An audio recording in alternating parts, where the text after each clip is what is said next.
Saudara-saudara, sebelum kita memulai retret kita pagi ini, marilah terlebih dahulu kita memulainya dengan doa. Dalam nama Bapa dan Putra dan Roh Kudus. Amin. Ya Yesus Tuhanku, aku memohon rahmat kebebasan rohani dan kehendak agar aku bisa menyerahkan diri kepadamu dan lepas dari semua pengaruh buruk, dan akhirnya aku bisa mengubah hidupku ke arah yang lebih baik seturut nilai-nilai Injil-Mu. Sebab Engkaulah Tuhan kami kini dan sepanjang masa. Amin. Dalam nama Bapa dan Putra dan Roh Kudus. Amin. Selamat pagi para saudara-saudara yang dikasihi Tuhan. Sebelum kita melanjutkan permohonan kita, marilah kita bersama-sama membaca kitab suci, kitab Kejadian bab 22 ayat 1 sampai 19. Mari kita baca dalam hati kita masing-masing. Sebab Engkaulah Bapa Gembala hidupku. Abraham kita kenal sebagai bapa para bangsa, rela meninggalkan keluarganya dan memulai hidup yang baru.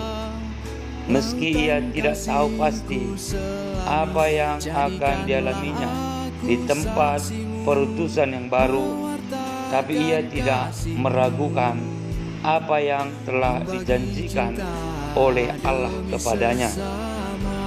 Kita juga sebagai imam dipanggil ke tempat baru, meninggalkan keluarga kita, orang tua kita, sanak, saudara dan saudari kita.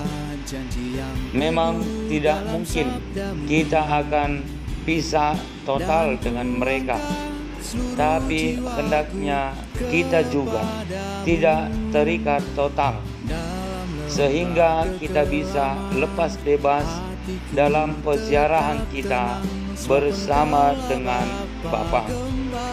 Sehingga orientasi peziarahan dalam panggilan kita sungguh terarah pada yang memanggil dan mengutus kita, yakni Yesus Kristus. Sebagaimana Abraham telah rela meninggalkan keluarganya demi mengikuti panggilan Tuhan sampai ke tanah terjanji sesuai dengan yang dijanjikan oleh Allah kepada Abraham. Sebagai perenungan kita, marilah kita coba melihat diri kita masing-masing. Bagaimana kita meninggalkan orang tua kita, saudara dan saudari kita untuk berziarah dalam komunitas. Bagaimana kita mengembangkan komunikasi yang baik, luas dan intens dalam komunitas.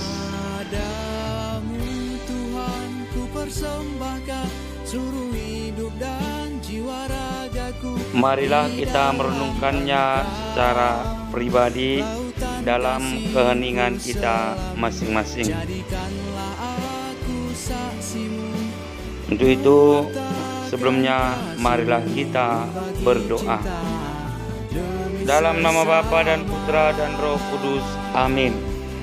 Ya Yesus Tuhanku, aku memohon rahmat kebebasan rohani dan kehendak agar aku bisa menyerahkan diri kepadamu dan lepas dari semua pengaruh buruk, dan akhirnya aku bisa mengubah hidupku ke arah yang lebih baik seturut nilai-nilai Injil-Mu. Sebab Engkaulah Tuhan dan pengantara kami kini dan sepanjang masa. Amin. Dalam nama Bapa dan Putra dan Roh Kudus. Amin.